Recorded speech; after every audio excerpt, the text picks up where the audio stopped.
Hello, hello, hello. Thank you so much for clicking on this video. My name is Jade Marie of Jade's Jewels, and what I typically like to do is I like to drop gems and jewels of knowledge, things that can help you along your journey, just things that I've learned, read, or researched. And so anyway, any knowledge that I drop is basically because I feel like the collective, anyone that clicked on this video would be able to learn and to grow from that. As you can see from the title and the description below, today we're talking about daddy issues. And the reason why I chose this topic is because I feel like sometimes as adults, we don't have the space and opportunity to really unpack our daddy issues and things that may have gone on from when we were a child. However, they're still affecting us and our perspective currently today, and we're adults. Excuse me. And so today what I wanted to do was basically just bring some attention to daddy issues. I know that many people have daddy issues of all types, and so they can cover a bunch of different things, but primarily what I wanted to do was really talk about some positive ways on how to kind of just get over the hump, the emotional hump that the daddy issues left, or that emotional scarring per se that the daddy issues left behind. And so anyway, thank you all for tuning into this channel. The first thing that I want to do before I jump into the topic, the first thing that I want to do is I'm going to share one or two cards from one of my favorite decks, and this is The Universe Has Your Back by Gabrielle Bernstein. I love this deck. It's super positive. It always has a very, very encouraging message. And so I'm just going to give these cards a quick shuffle, and then we'll just see what the universe wants us to know, because we do know that it already has our back. We do know that all things always work out for our highest good, but sometimes it's just great to just get a little random reminder that things are going to be okay, or just something that just sticks out to us that we needed to hear. So here we go. Right, let's see. Boom. In every moment, the universe is conspiring to bring me toward right-minded thinking and the energy of a love. So in every moment, the universe is conspiring to bring me towards right-minded thinking, correcting my thought processes, making sure that I'm thinking things that serve me, as well as the energy of love. And that actually, I don't even have to pull another one, because it ties in perfectly to the topic. But there you go, you can see it. Because oftentimes daddy issues, that's what it does, is it cuts us off from love. It cuts us off from, it doesn't necessarily cut us off from right-minded thinking, but sometimes what it does is our right-minded thinking is skewed because of something that occurred in our past or in our childhood. And so just really briefly, we know that daddy issues can occur multiple ways. Your father could have been absent. Your father could have not provided for you, or just could have not been a good provider. Your father could have made a lot of promises to you that he did not keep. And I mean, of course, there are other issues where we know that there are people who have been molested by their father and just physically abused, verbally abused by their father. Maybe their father drank a lot, or maybe their father had a drug problem, things of that nature. And so we know that there are a myriad of issues, and this can go for mothers as well as fathers. However, typically a bit of the storyline that we hear are issues around fatherhood, but I will be dropping another video about mommy issues as well, so don't think that this will be one-sided at all. But as we become adults, it's very important that we put things into perspectives, that we look at the way that we think, why we think certain things, and just making sure that if our perspective, if our lens has been tainted or stained or smudged from a childhood experience, or from, not, or just from daddy issues, period, that it's very important once we become adults that we take time to kind of put those things into perspective and to make sure that we process those issues, and then we also take time to clean our lens, our perspective, the way we see the world, the way that we see ourselves. Oftentimes what happens is sometimes there's emotional scarring from a particular situation, and we use that scar to begin to see out of our lens, and that scar smudges our lens, but we don't often see immediately the smudge. But as time goes on, we begin to see our choices, the people that we hang around, our daily habits and things like that are affected. So anyway, let's get right into this topic. I hope you all enjoy everything that I have to say about this. Please feel free to comment below. Feel free to ask questions. And yeah, definitely, if there's anything, any additional information or resources that I can get you guys, I definitely will do that. No questions asked. So, number one, with daddy issues. Number one, when we talk about daddy issues from our childhood, one thing that we have to do is, after sometimes when we're children, we don't completely contextualize what's going on.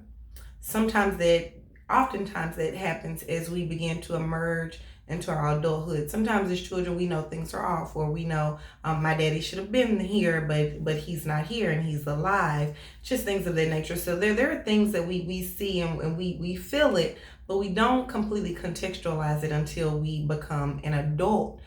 Because now we're an adult and we can think from an adult perspective, and then we can say, well, hey, this person was an adult too, so I don't see why they're not thinking along the same lines that I am right now. And so with that being said, number one is we have to allow ourselves the opportunity to really process these emotions. Again, when we're children, when we're growing up, sometimes we're so busy wanting to have fun. Sometimes, our mom or another guardian has done such a great job of just really catering to our needs and overcompensating. It doesn't give us the opportunity to process those emotions. But then again, like I said, once we become older, we begin to think about these things, and they settle in our spirit a little bit differently. And so the first thing that you have to do is really give yourself time to acknowledge these emotions, to process these emotions, to really give yourself space and time to feel what has occurred. And that may mean, okay, for the next 30 days, I'm going to really think about the way I think about myself, the way I think about the world, and which thought processes are based from these childhood events, or which processes and perspectives are, I know for a fact, I don't feel like I'm worthy because I felt like my dad was never there, and I would have felt more worthy if I would have had my father there. So just something as simple as that, but really taking time to analyze what emotions are linked to this particular incident, as well as what perspectives, what thought patterns are also linked to that. So I think it's very, very necessary as well as important that we give ourselves the space and time to feel, to process it, to accept it. Sometimes as we become adults, we get asked questions and we don't always tell the truth, and sometimes we're lying to ourselves first and foremost. And so that this time that you give yourself to really process things, this is time for you to really admit to yourself what you felt like was not right in terms of your daddy issues.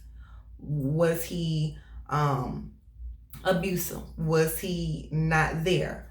Was he the type that didn't really talk? Or just, some of us had fathers in the home, but they never talked. They never expressed love. They never expressed gratitude. They never spoke into our lives, things like that. So yeah, this person was there. They did help to provide for me. but this person never poured anything into my life to really help to affirm who I was as a child, so that that affirmation could then roll into who I am as an adult. And so, again, allowing yourself space and time to feel, to contextualize what occurred, writing it down, thinking about, again, thought patterns, perspectives that have been shaped directly from this incident. And then number two, once you give yourself time to feel, you acknowledge it and you set an intention to heal. Okay? Give yourself time to feel these emotions. Give yourself time to be honest with yourself. Give yourself time to cry, to know that I feel like this person could have done better. No, they didn't. I'm hurt by it, but I feel hurt by these things. I feel hurt that my dad used to promise that he would come and pick me up, but he showed up maybe 2 times out of the 20 times that he said he would come and get me. Things of that nature. Excuse me. So this is very, very important for us to do. Once you feel those things, again, we're going to set an intention to heal.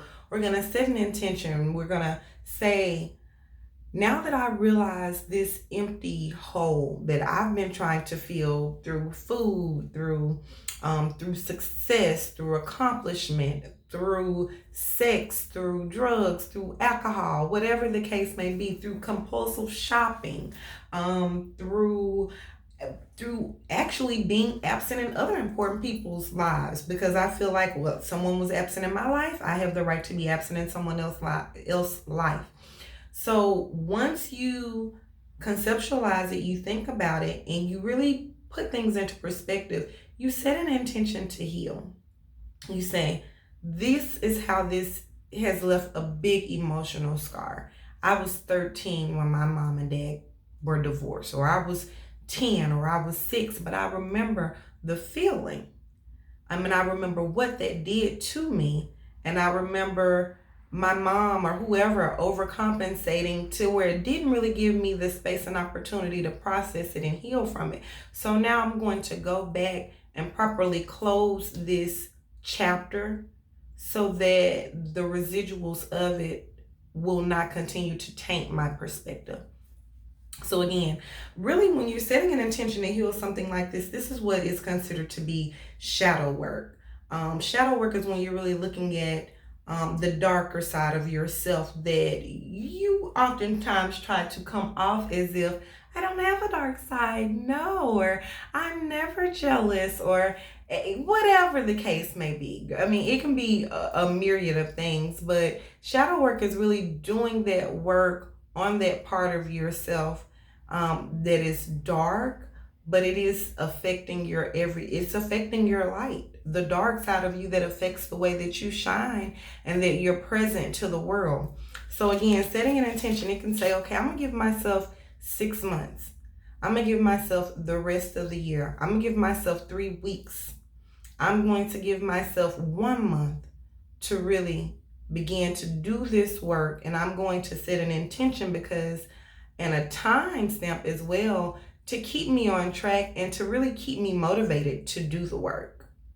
But again, you're going to allow yourself to heal. You're going to set an intention to heal. And then from there, basically step 3 is when you really dive into doing the work. And what does that look like? So when you do the work to heal, this can be several different things. It can be writing a letter. And we've all heard, well, just write that person a letter. However, writing does help.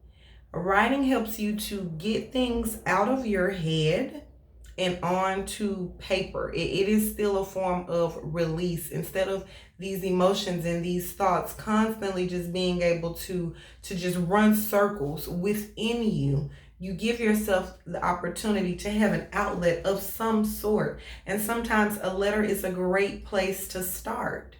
You may need to just say, let me go back to when I was 10 and this happened, and let me write from this perspective. And just really get everything out and on paper. so that I can feel better. Because again, it is a form of release. Something else you can do is you can start or you can revive a spiritual practice. So this can be praying. This can be saying, okay, I'm going to pray about this for 7 days, or this can be, I'm going to do yoga, or I'm really going to meditate on filling that hole in my heart with positive emotions. So it can be, your spiritual practice may look different from mine, but you can definitely do some work around a spiritual practice that will help you begin to soothe that emotional pain that you feel from your daddy issues. Another thing you can do, and this is extremely important, forgiveness. Forgiveness. This can be you forgiving yourself. This can also be you forgiving your dad.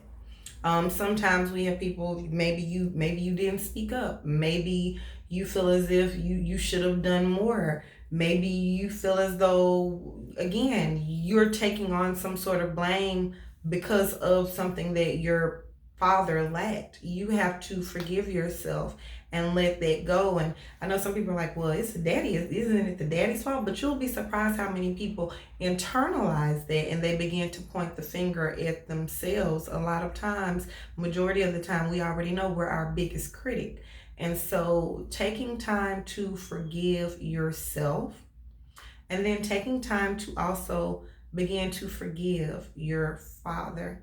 Even if you're praying and you're saying, I forgive, I let this go, I release this hurt, this pain, I release the pain and the stain that my father not being there left on my life. It caused me, I had to figure so many things out on my own. And within figuring a lot of those things out, I made so many bad choices, choices that I regret. Well, guess what? Forgive yourself for the choices or the habits that you picked up because you were trying to figure out, how do I soothe and how do I figure out life, period.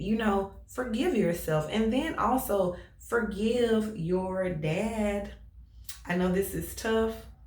I mean, excuse me, particularly if there was some type of abuse, sexual abuse, physical abuse, verbal abuse involved. Trust me, I understand that this can particularly be tough.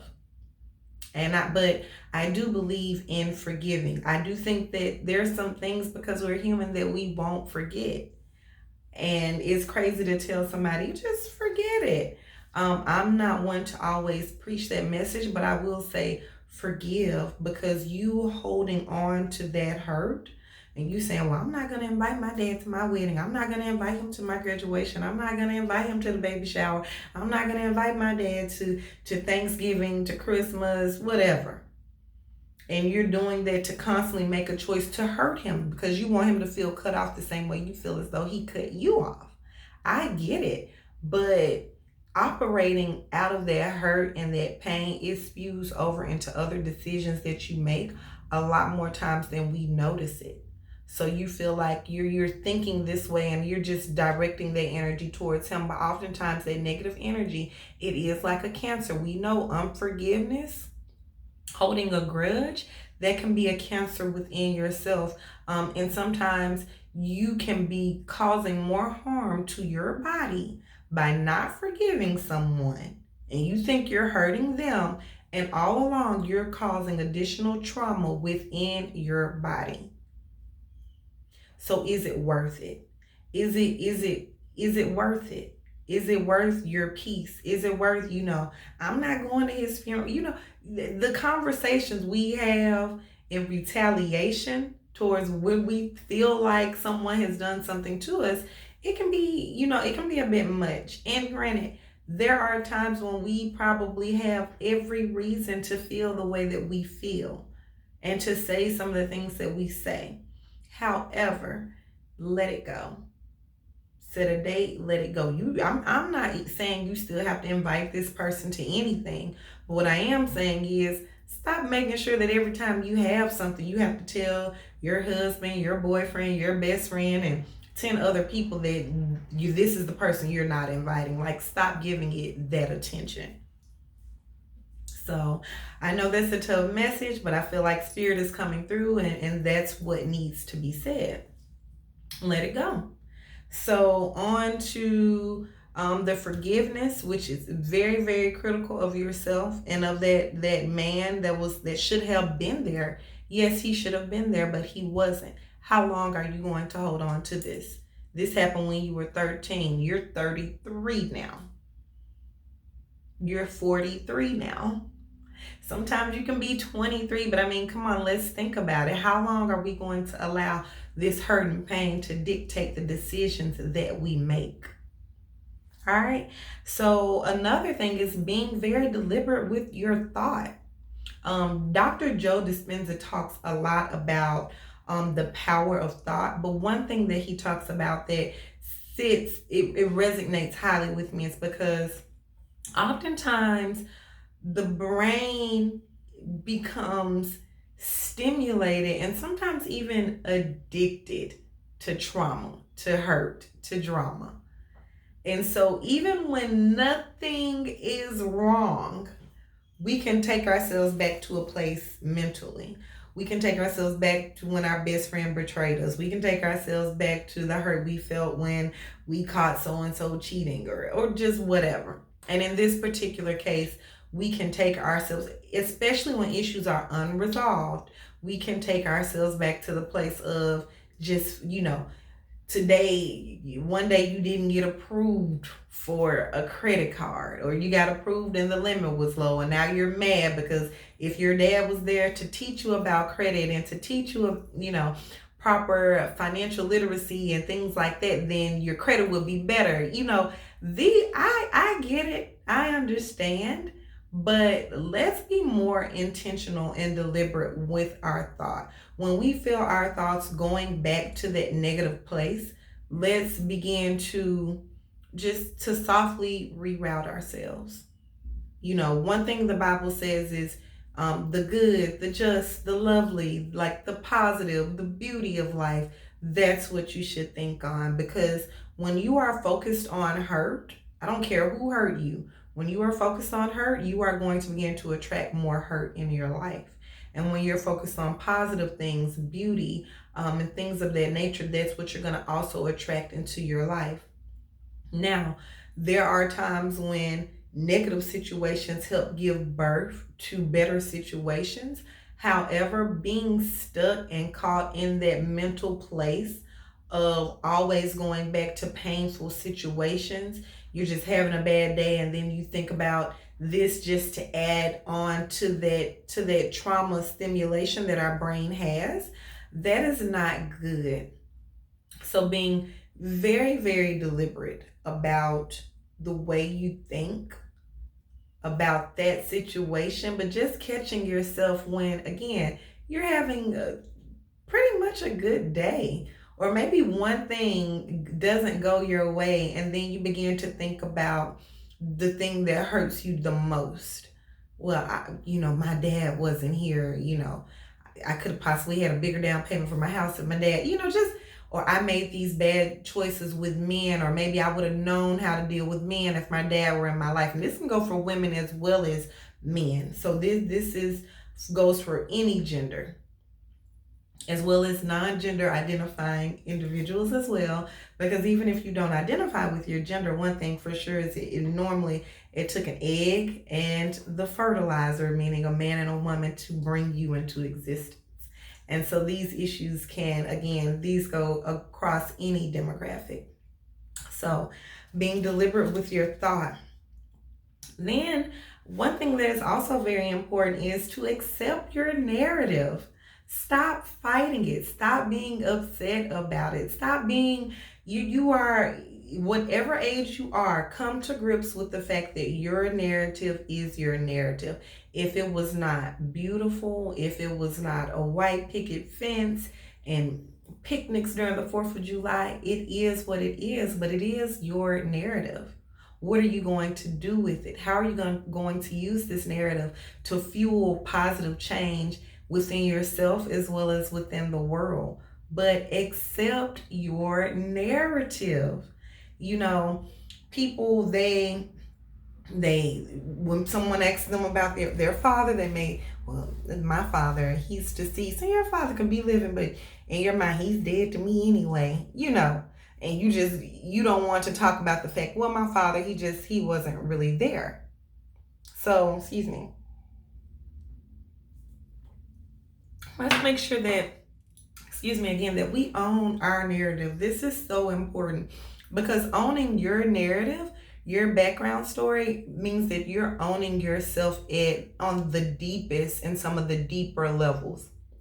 This is also a part of shadow work, knowing the parts about yourself that are dark, the parts about yourself that you always want to work on, just those areas and those opportunities for growth.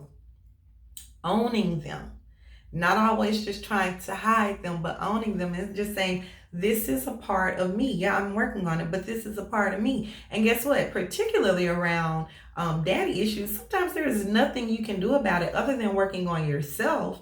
But there's nothing you can do. You can't go back in time and change something that happened 10 or 15 years ago.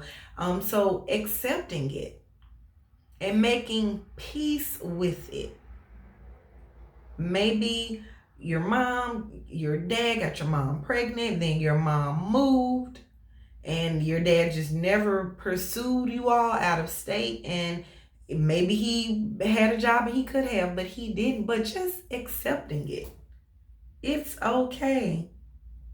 I'm here to tell you that whatever your issues are regarding your parenting, regarding daddy issues, it is okay.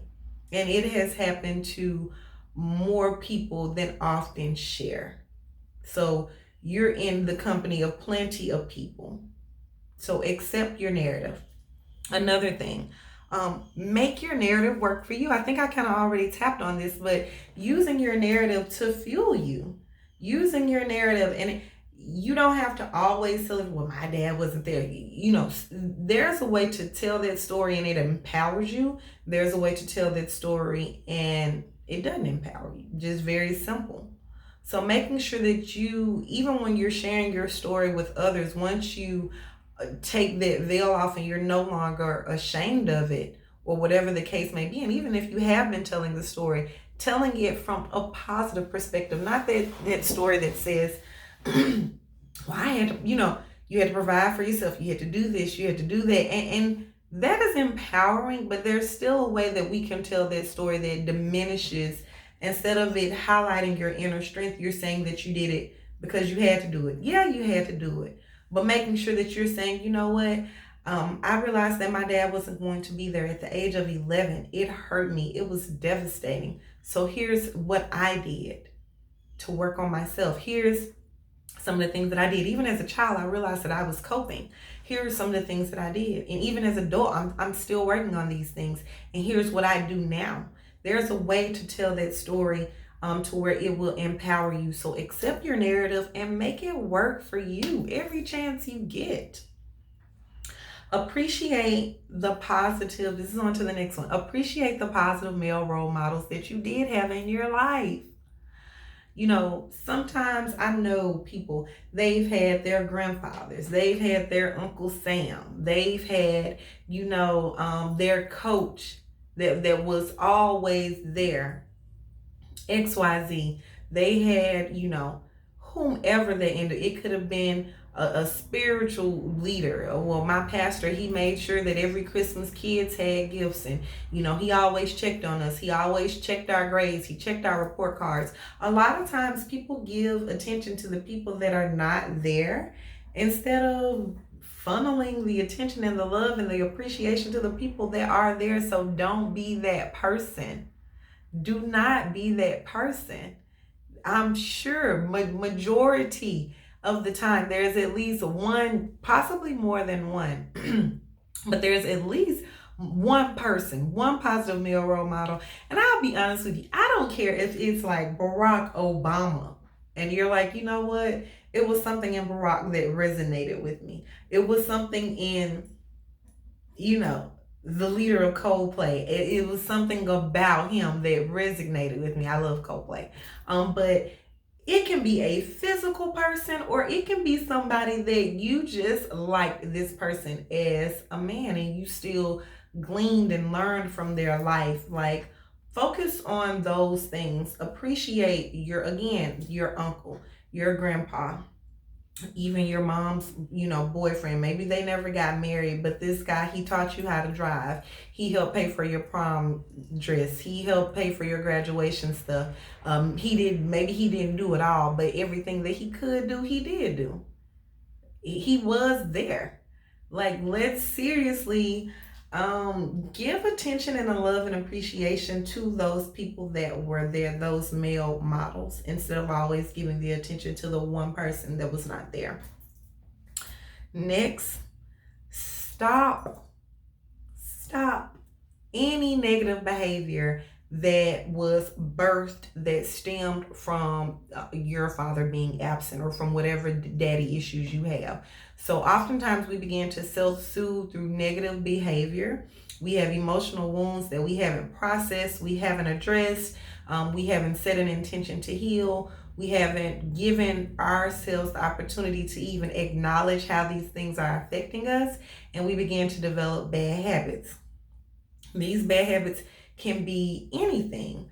It can be that you became sexually promiscuous at a young age, or even now you're 30, but you have to have a boyfriend. You have to have a man. You don't know how to just be by yourself and really love and nurture your own soul.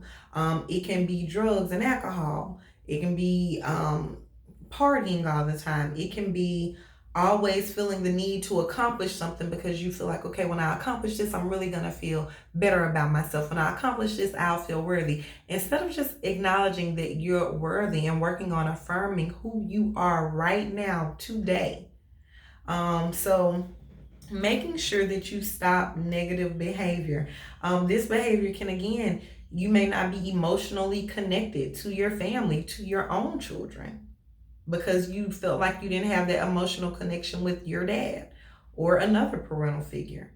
But setting an intention to stop this negative behavior that stemmed from your daddy issues, taking time to acknowledge this is where this negative behavior. I have a big emotional wall. When people try to get close to me, I always run, and that's because I'm afraid to get close to someone, because I think they're going to leave just like my dad did. Whatever this may be, like emotional walls, other bad habits.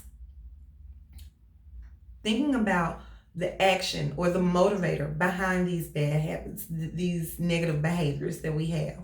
What motivated you? What triggered you? And if what triggered you had anything remotely to do with your daddy issues, taking time again to analyze it and to cut it out, and figuring out, okay, how can I channel this negative behavior into something positive? All right. And lastly, therapy. Therapy is number one, and then therapy is number 10 or 11, however many suggestions that I have. But I am a true believer in therapy.